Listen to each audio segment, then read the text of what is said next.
The Veiled Ones had been watching other species for 3,000 years. They were very good at it. Their special technology made them invisible to everyone. No eyes could see them. No cameras could catch them. No sensors could find them. They walked through alien cities like ghosts, studying and learning without anyone knowing they were there. Commander Zephix was proud of this ability. He had spent 200 years observing different worlds and different creatures. Some were peaceful. Some were violent. Some were smart. Some were simple. But all of them had one thing in common. None of them ever knew the Veiled Ones were watching. Earth was supposed to be just another assignment. The planet was young, and the humans living there were not very advanced. They had barely left their own world. Their technology was simple compared to the great civilizations of the galaxy. Zephix and his team expected this would be an easy mission. They would watch for a few months, write their reports, and move on to the next world. The team arrived on Earth in the middle of winter. They chose New York City as their first location because it had many humans in one place. The city was loud and crowded and full of movement. Tall buildings reached into the sky. Cars filled the streets. People rushed everywhere, always in a hurry. Zephix found humans fascinating right away. They were emotional creatures. They laughed and cried and shouted at each other. They hugged strangers and fought with friends. They made art for no practical reason and told stories that were not true just for fun. They were messy and chaotic and completely unpredictable. Lieutenant Crane, the team's scientist, spent hours watching humans interact. She took notes on everything. The way they touched each other when they talked. The way they used their faces to show feelings. The way they seemed to care about people they did not even know. It was all very strange to the Veiled Ones who came from a culture of order and logic. For the first 3 weeks, everything went according to plan. The team moved through the city without anyone noticing them. They rode subway trains pressed between humans who had no idea aliens stood next to them. They sat in coffee shops and listened to conversations.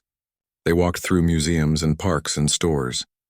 The humans went about their lives completely unaware they were being studied. Then came the Tuesday morning that changed everything. Zephix was standing in Central Park, watching people exercise. Humans seemed to enjoy running in circles for no reason, which he found odd but interesting. The morning was cold and clear. The sun was just coming up. A young woman was jogging along the path near where he stood. Her name was Katie, though Zephix did not know that yet. She had red hair pulled back in a ponytail. She wore a blue jacket and white shoes. She was listening to music through small devices in her ears. She looked like any other human starting their day. As she ran past Zephix, she suddenly slowed down. She pulled the devices from her ears. Then she turned and looked directly at him. Not near him. Not past him. Directly at him. Her eyes focused on his face. Her eyebrows went up in surprise. And then she smiled. It was a warm, friendly smile, the kind humans gave to neighbors and friends. She lifted her hand and gave a small wave. Then she put her music back in her ears and continued running down the path. Zephix stood frozen. His body felt cold. His mind raced. That was impossible. Completely impossible. He checked his equipment immediately. Everything was working perfectly. His quantum phase was stable. He was definitely invisible. There was no way that human could have seen him, but she had.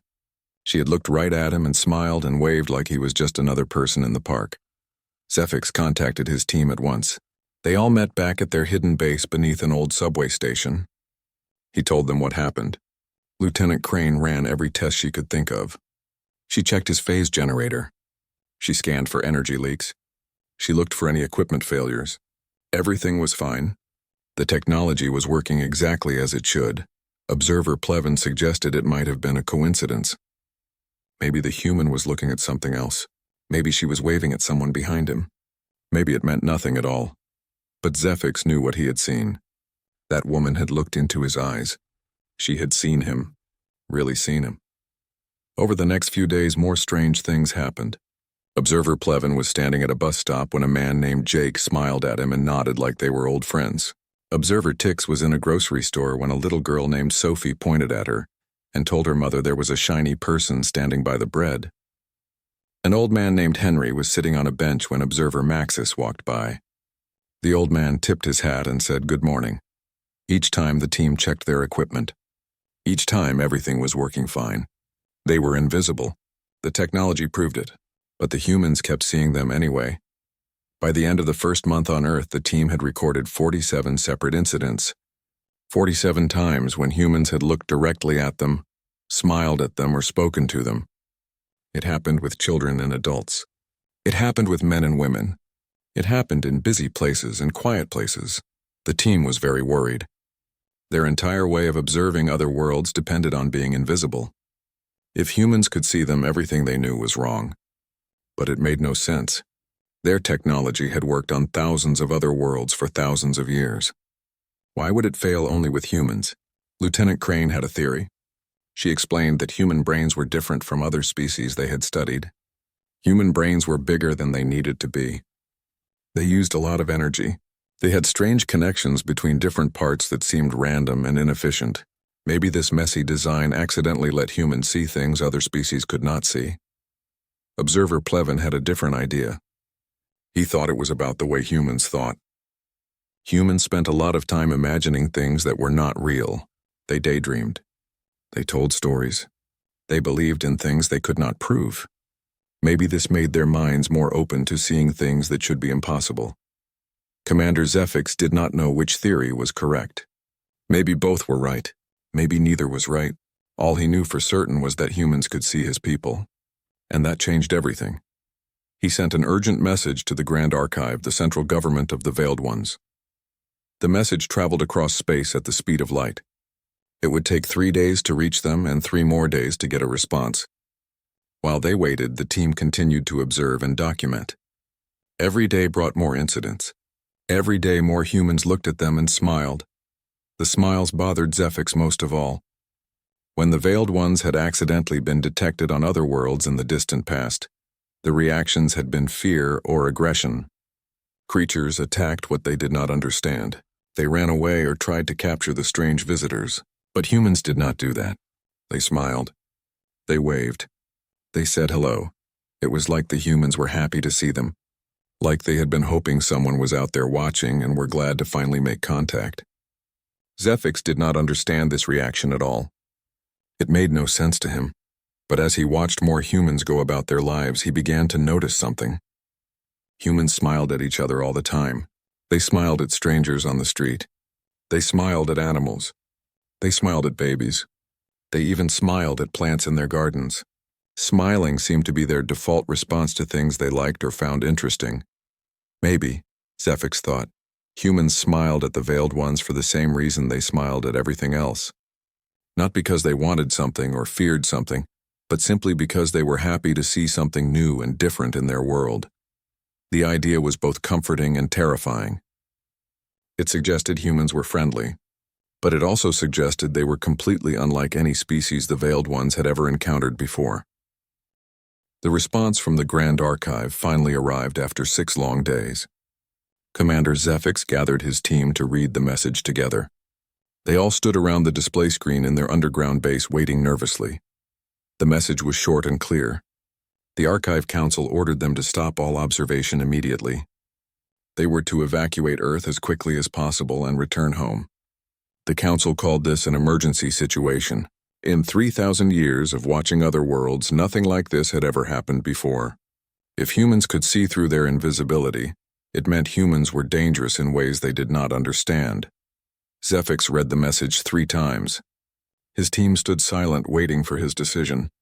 He knew he should follow orders. The Council was wise. They had more experience than anyone. But something about the order felt wrong to him. The humans were not acting dangerous. They were not trying to catch the Veiled Ones or hurt them. They were just smiling and waving like friendly neighbors. How could that be dangerous? He made a choice that surprised everyone, including himself. He told his team they would stay on Earth for 1 more week. They would conduct proper tests to understand what was happening before they left. They owed it to themselves and to the humans to understand the truth. Lieutenant Crane looked worried but nodded in agreement. Observer Plevin said it was about time someone questioned the Council's fear. The rest of the team agreed to stay, though they all knew this decision could end their careers.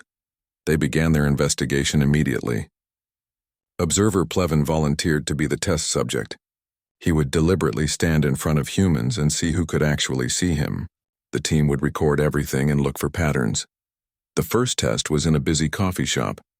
Plevin stood directly in front of the counter where people ordered drinks. Out of 20 humans who came to order, only 3 showed any sign of seeing him.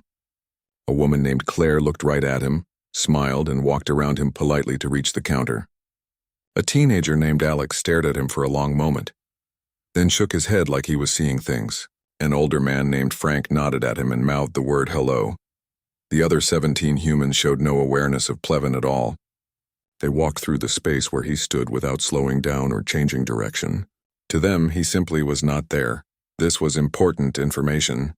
Not all humans could see them. Only some could. But why those specific humans and not others? The team conducted more tests over the next 3 days. They tested in libraries, parks, shopping centers, and schools. They tested during different times of day. They tested with people of different ages. The results showed a clear pattern. Children were much more likely to see the veiled ones than adults. At a playground, nearly half the children playing showed awareness of observer Tick standing nearby. A group of kids started following her around, laughing and calling her their ghost friend. A little boy named Danny asked if she wanted to play tag with them. Adults who worked in creative jobs could often see them too. Artists, musicians, and writers seemed to notice the veiled ones more than people in other professions. A painter named Victor was working in the park when Plevin walked by.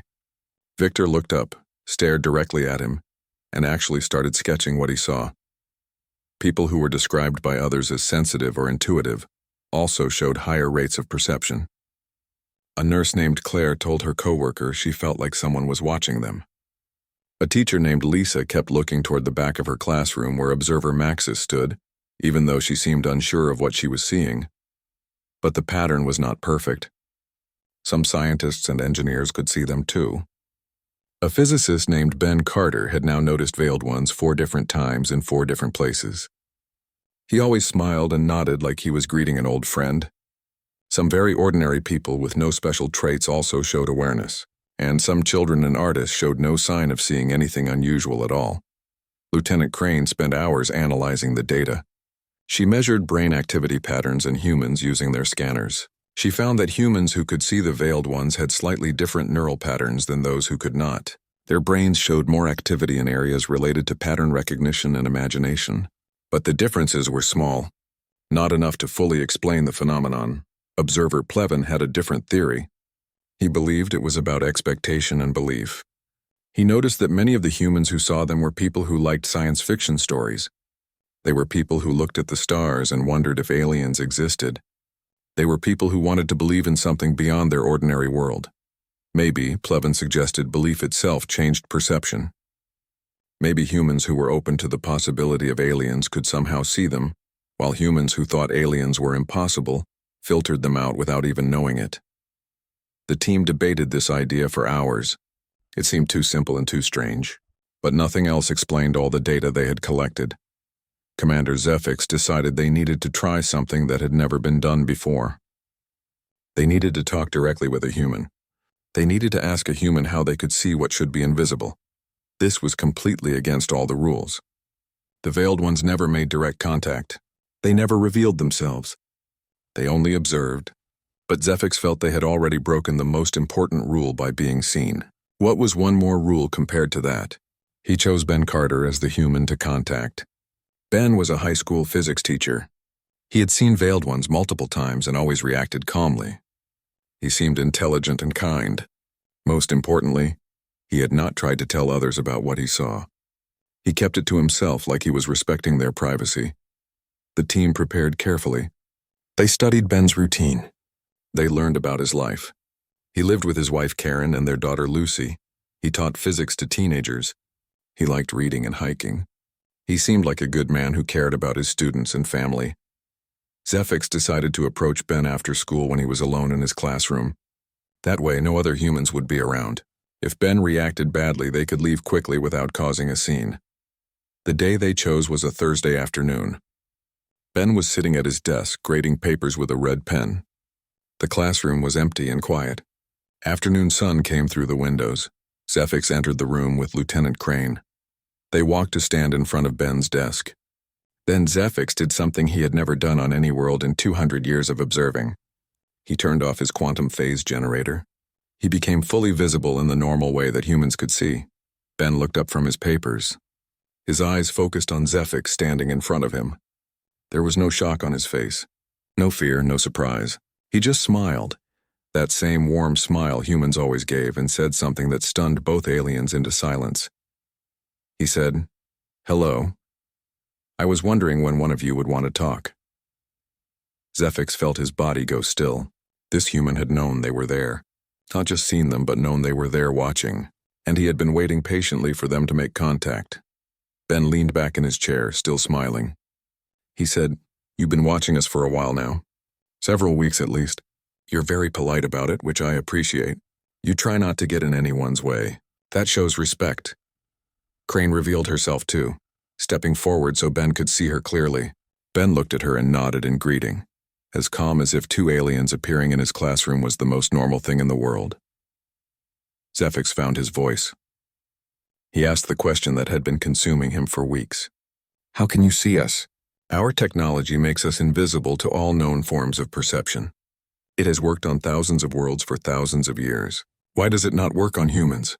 Ben thought about this for a moment. He tapped his pen on the desk. Then he said something that would change everything the Veiled Ones thought they knew about observation and perception and the nature of being seen. Ben Carter looked at the two aliens standing in his classroom and spoke in a calm, thoughtful voice. "I'm not entirely sure how I can see you. It's hard to explain.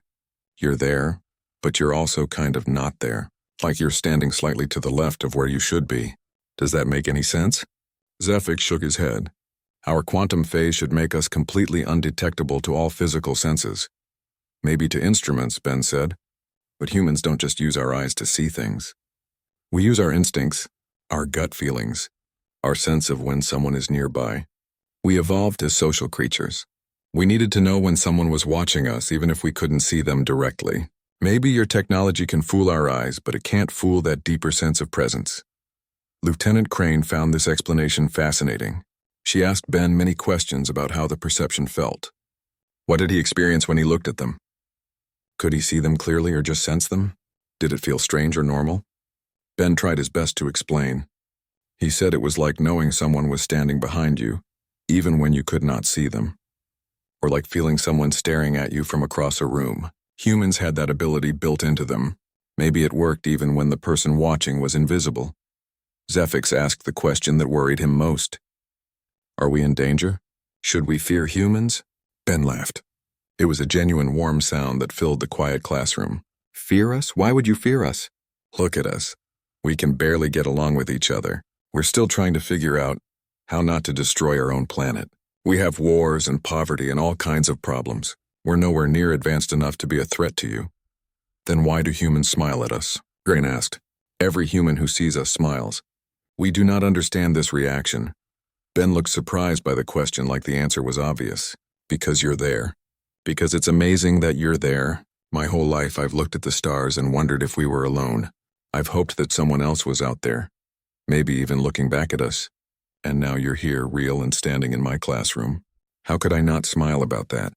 It's the most wonderful thing that's ever happened to me."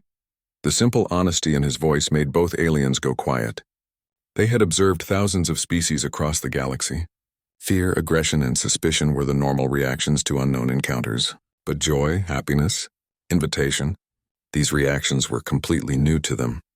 Ben continued talking. "Look, I can't speak for everyone on Earth. People are different. Some might be scared if they saw you. Some might react badly. But most of the people I know who've seen you, we're not afraid. We're excited. We're curious.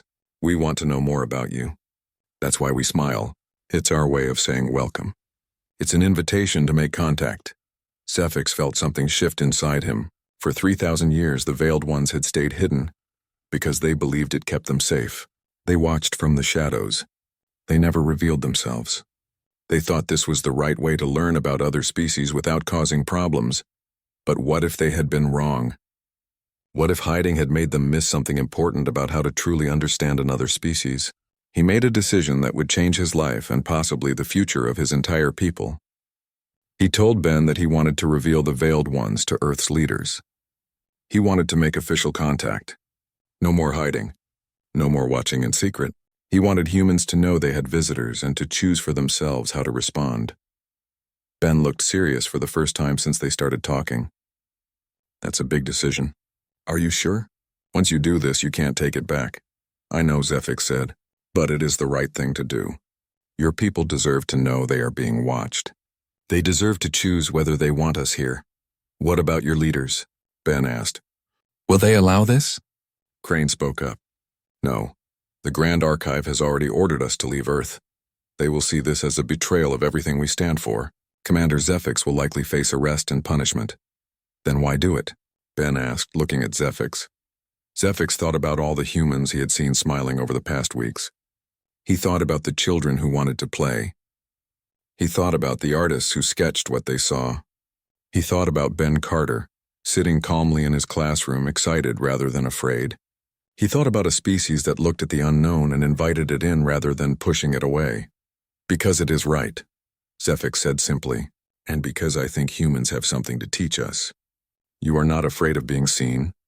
You are not afraid of being vulnerable. Maybe we need to learn that courage. Ben smiled again. Okay then, let me help you. My brother-in-law works at the United Nations. His name is Greg Sullivan. He's a diplomat. I can talk to him. See if we can arrange a meeting with Earth's leaders. Give me a few days to set it up. Over the next week, Ben worked with Greg to arrange an emergency session at the United Nations headquarters in New York. It was not easy. Greg had to convince people that his brother-in-law was not crazy. He had to persuade officials that this was real and important. But eventually he succeeded. The Secretary General, a woman named Linda Morrison, agreed to hold a special session. The veiled ones prepared carefully. Zephyx knew this would be the most important moment of his life. He also knew he was violating every rule and protocol his people had established over thousands of years. The Grand Archive had sent him multiple messages ordering him to stop and return home. He ignored them all. The day of the meeting arrived. The General Assembly Hall was filled with representatives from every nation on Earth. Security was extremely tight. Television cameras were ready to broadcast to the entire world. Everyone was nervous and excited and scared all at once. Zephyx and his team stood invisible in the center of the hall. On his signal, all 6 of them deactivated their quantum phase generators at the same moment. 6 aliens suddenly appeared in front of the assembled nations of Earth. The reaction was immediate. People gasped. Some stood up from their seats. Security guards rushed forward with weapons ready. For a moment, Zephyx thought he had made a terrible mistake. Perhaps humans were like other species after all. Perhaps fear would win. But then Secretary General Linda Morrison raised her hand. The security guard stopped. The room went quiet. Linda looked at Zephyx and his team standing in the center of the hall. She studied them carefully. Then she did something remarkable. She smiled. It was not a big smile. It was small and controlled. But it was there. And then she spoke in a calm, clear voice that carried through the entire chamber. How long have you been watching us? Not a threat. Not an accusation. Just a simple question. Zephyx felt relief flood through him. He answered honestly. Several months on Earth. But my people have been observing intelligent species across the galaxy for 3,000 years. We believed ourselves invisible to everyone. But not to us, Linda said. It was not a question. No, not to humans. A representative from Japan, a woman named Keiko Tanaka, spoke next. Perhaps because we wanted to see you. We've been looking at the stars for thousands of years, wondering if anyone was looking back. Maybe you can't hide from people who are actively hoping you're there. The insight struck Zephyx as profound. Could perception really be influenced by hope and expectation? Could humans see them because they wanted to believe they were not alone in the universe? A man from Brazil, Carlos Mendez, asked the practical question. What do you want from us? Nothing, Zephyx said. We observe and document. We do not interfere. That has always been our purpose. Linda's expression became more serious. Watching people without their knowledge or permission, we have a word for that. We call it spying. The word hung in the air like an accusation. Zephyx realized she was right. He had never thought of it that way before. But by human standards, that was exactly what they had been doing. Yes, he admitted. By your definition, we have been spying on you. I apologize for that. His honest admission seemed to surprise many people in the room. The tension decreased slightly. Linda nodded slowly. Well, at least you're honest about it. The question now is what happens next. What do we do with you? The debate in the United Nations General Assembly lasted for hours. Representatives from every nation had opinions about what should be done with the aliens who had been watching them in secret. Some countries wanted the veiled ones to leave immediately. A representative from Russia argued that spying was spying, no matter how polite the spies were. A man from France agreed, saying that privacy was a basic human right that had been violated. Other nations wanted to establish friendly relations. A woman from Canada said this was the most important moment in human history. They should not waste it by being angry about the past. A representative from Australia agreed, saying they should focus on building a positive future together. Still others wanted scientific cooperation. A man from India pointed out that the veiled ones had technology far beyond Earth's capabilities. They could learn so much from each other. A woman from South Korea supported this view, suggesting they create joint research programs. Throughout all the debate, Zefix noticed something that gave him hope. Despite the heated arguments and strong disagreements, not once did any human suggest attacking the veiled ones. Not once did anyone propose capturing them for study or experiments. Not once did anyone treat them as enemies to be destroyed. Yes, some people were angry about the spying.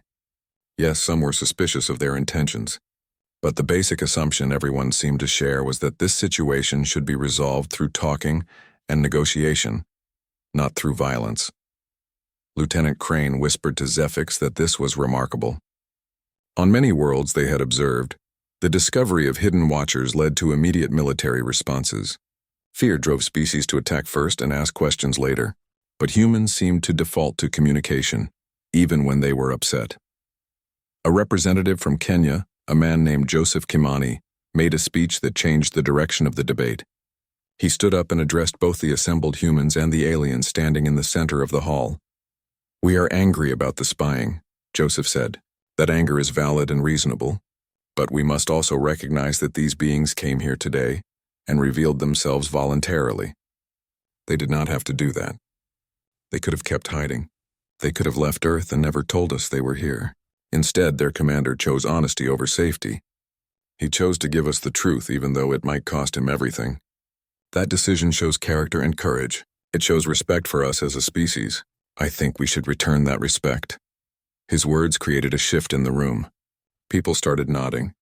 The anger did not disappear, but it mixed with understanding and appreciation for the risk Zefix had taken. Secretary General Linda Morrison called for order. She proposed a solution. Earth would welcome open contact with the veiled ones, but only under certain conditions. No more secret observation. No more watching without permission. If they wanted to study humans, they had to ask. If they wanted to visit Earth, they had to do it openly. The relationship had to be built on transparency and mutual respect. She also proposed creating what she called the First Contact Accord. It would be a document laying out rules for how humans and veiled ones would interact. Both species would sign it. Both would agree to follow it. It would be the foundation for future relations. The proposal was put to a vote. It was close. Many nations supported it. Some voted against it. But in the end, the majority agreed. Earth would officially welcome contact with the veiled ones, but on terms that respected human dignity and rights. Zefix felt a weight lift from his shoulders. They had done it. They had made first contact and it had not ended in disaster. He stepped forward to sign the document that Linda's staff quickly prepared, but before he could sign, Lieutenant Crane spoke up. "Commander, what about the Grand Archive? They have already ordered your arrest. The moment we send word of this, they will come for you." Zefix looked at his team. All 6 of them had chosen to stay with him, knowing it could destroy their careers. They had shown loyalty and courage. He owed them honesty. "You are right," he said. "The Archive will not approve of this. They will see it as betrayal. I will face consequences, but I believe this is right. I believe humans deserve honesty. And I believe my people need to learn that there are better ways to understand the universe than hiding in shadows." A woman from Egypt named Nadia Hassan spoke up from the assembly. "What if we protect you? What if Earth grants you asylum? Your leaders cannot punish you if you are under our protection." The suggestion surprised everyone, including Zefix. Could that work? Could humans really protect aliens from their own government? The veiled ones had technology far beyond Earth's. But perhaps diplomatic protection was not about military strength. Perhaps it was about principle. Before Zephyx could respond, Ben Carter stood up from where he had been sitting in the observer section. "If I may say something," he called out. Linda nodded permission. Ben walked down to stand near Zephyx. He addressed the assembly. "Commander Zephyx and his team took a huge risk to tell us the truth. They gave up their safety, their careers, maybe even their freedom. They did this because they believe in doing the right thing, even when it's hard. That's exactly the kind of character we should support. I think we should not only grant them asylum, but celebrate what they've done. They've shown us that it's possible to change, that it's possible to question old ways and choose better ones. Isn't that something worth protecting?" The speech moved many people in the room. After more discussion, the proposal passed. Earth would grant asylum to Zephyx and his team. They would be protected from punishment by the Grand Archive. They could stay on Earth as the first official alien residents of the planet. Zephyx signed the first contact accord with his name in the Veiled One's written language. Linda signed for Earth. Representatives from many nations came forward to add their signatures. Within hours, the document had hundreds of names on it. News of the event spread across Earth incredibly fast. Television broadcasts showed the aliens standing in the United Nations. Newspapers printed special editions. The internet exploded with discussion and debate. Some people were excited. Some were scared. Some did not believe it was real. But everyone was talking about it. The next morning, Zephyx received a message from the Grand Archive. As expected, it was harsh. The council condemned his actions. They declared him a criminal. They ordered him to return immediately to face trial. They said he had destroyed 3,000 years of careful tradition and put all Veiled Ones at risk. But the message also included something unexpected, a note from a young member of the council named Pix. She wrote that many younger Veiled Ones were inspired by what Zephyx had done. They had been questioning the old ways for years. They wondered if hiding was really the best approach. Zephyx's actions had started conversations that could change their entire society. The message gave Zephyx hope. Change was hard. Change was scary. But change was also necessary sometimes. Maybe other Veiled Ones would see that. Maybe they would realize that being seen was not something to fear. Over the following weeks, Zephyx and his team worked with human scientists, diplomats, and educators. They answered questions about their technology and culture. They learned about human history and values. They appeared on television programs and gave lectures at universities. The most interesting part for Zephyx was seeing how humans reacted to them in everyday situations. When he walked down the street now, fully visible, people would smile and wave. Children would run up asking for pictures. Adults would thank him for revealing himself. The warmth and welcome surprised him every time. One evening, Ben invited Zephyx to his home for dinner. Zephyx sat at a table with Ben, his wife Karen, and their daughter Lucy. They ate human food and talked about ordinary things like work and school and weather. It felt strange and wonderful at the same time. Lucy, who was 15 years old, asked Zephyx a question that made him think. "Do you miss your home?" "Yes," Zephyx admitted. "Very much. But I also feel like I am doing something important here, something that needed to be done." "Do you think your people will ever forgive you?" Karen asked gently. Zephyx thought about this. "I do not know. Maybe not in my lifetime, but perhaps eventually they will understand why I made this choice. And even if they do not, I will know I did what was right." Ben raised his glass. To doing what's right even when it's hard. They all touched their glasses together in the human custom of toasting. Zephyx felt a sense of belonging he had never experienced before. For 3,000 years, his people had watched life from the outside. But here, in this simple human home, he was part of life. He was not watching. He was participating. It felt good to be seen. 6 months after the first contact accord was signed, a ship from the Grand Archive arrived at Earth. High Counselor Vex came with a delegation of 20 officials. Their mission was to arrest Commander Zephyx and his team, then remove all Veiled One's presence from Earth permanently. But what Vex found was nothing like what she expected.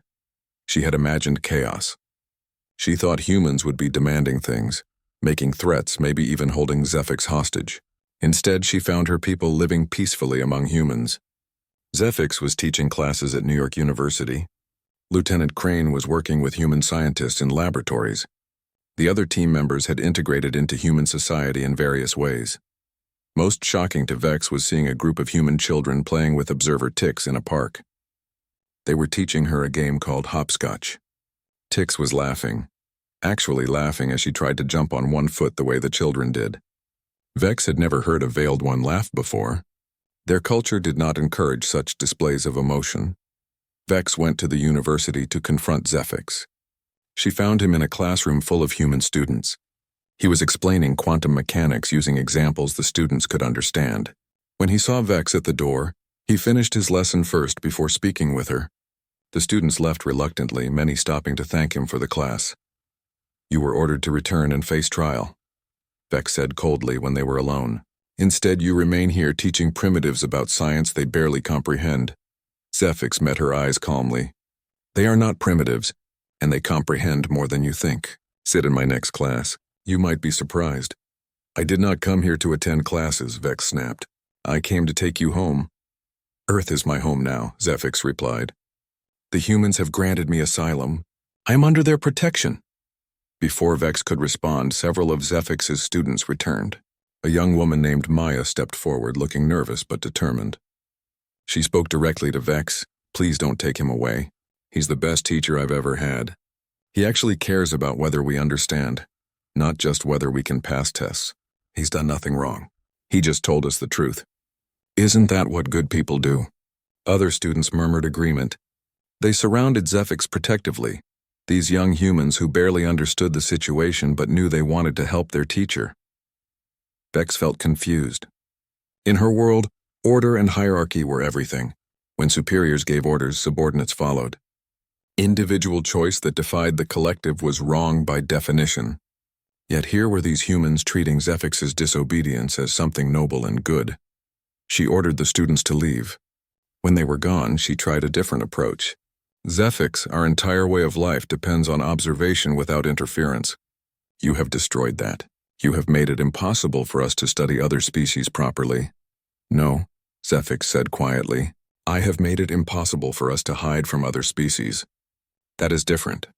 Perhaps it is time we learned to study life by being part of it, rather than by watching it from shadows." Vex had no response to that. She left the university feeling frustrated and uncertain. Over the next few days, she tried to understand what had happened on Earth. She went to museums and concerts. She visited schools and hospitals. She observed human governments and families. She watched how humans lived. Slowly, understanding came to her. Humans were messy and chaotic. They fought with each other constantly. They made mistakes all the time. They had so many problems, poverty and war and disease. But they also had something the veiled ones had lost over thousands of years of careful observation. They had courage. The courage to be vulnerable. The courage to show their feelings. The courage to admit when they were wrong. The courage to try new things even when they might fail. Humans created art knowing it might be criticized.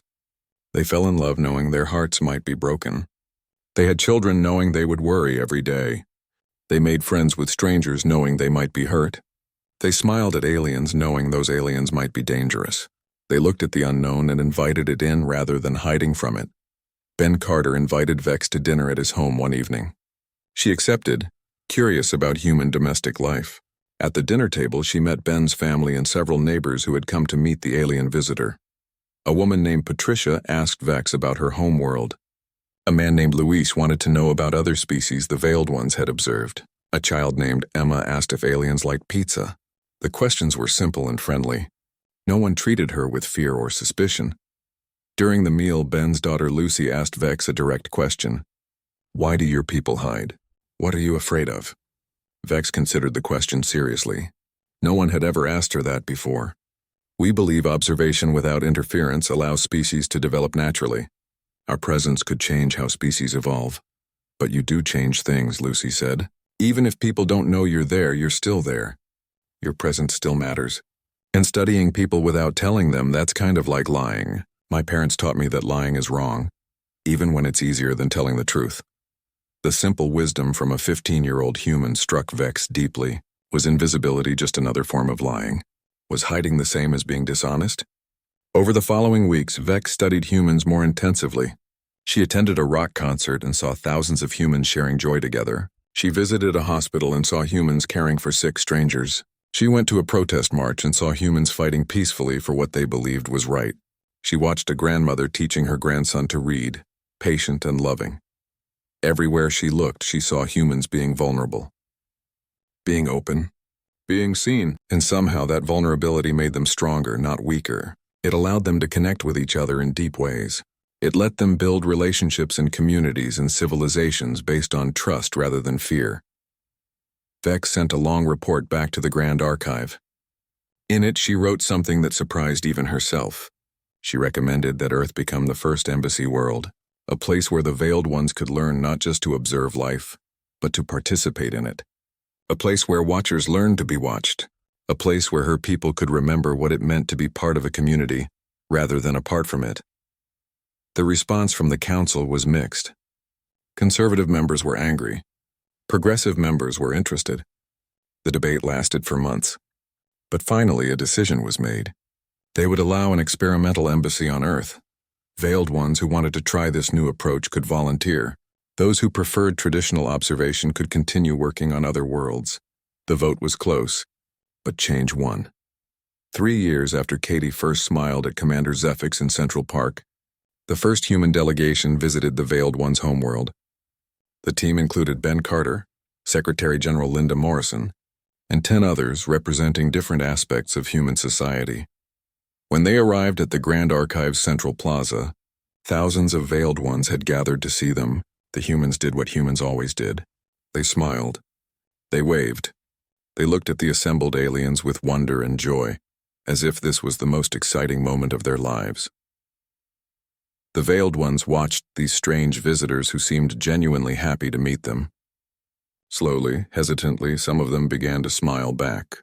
It felt awkward and strange. Their faces were not used to making that expression. But they tried. Commander Zephyx stood beside Ben, watching the two species meet as equals for the first time. "My people thought invisibility was our greatest strength," he said quietly. "We believed hiding kept us safe, but maybe humans were right all along. Maybe being seen is braver than hiding. Maybe being vulnerable is stronger than being protected." Ben put his hand on his friend's shoulder in the human gesture of comfort and connection. "It's not about being brave. It's about being connected. We're social creatures. We need to be seen, to be known. When we encounter something new, our first instinct is to welcome it, not hide from it. That's not bravery. That's just who we are." A group of young Veiled Ones approached the human delegation, curious and eager. They asked questions in halting but improving English. The humans answered patiently, showing pictures of Earth on their devices describing their cultures and customs. An elderly Veiled One named Nexus stood beside Vex, watching the interaction. "This is very different from our traditional ways," he said. "Yes," Vex agreed. "It is messy and unpredictable and inefficient. Do you think it will work?" Vex watched a human child named Sophie teaching a young Veiled One how to give a high five. Both were laughing at the awkward attempts. She watched Ben explaining baseball to a confused group of aliens. She watched humans and Veiled Ones trying to communicate across vast differences in culture and biology, but succeeding through patience and goodwill. "I think," Vex said slowly, "that we have spent 3,000 years learning how to observe the universe.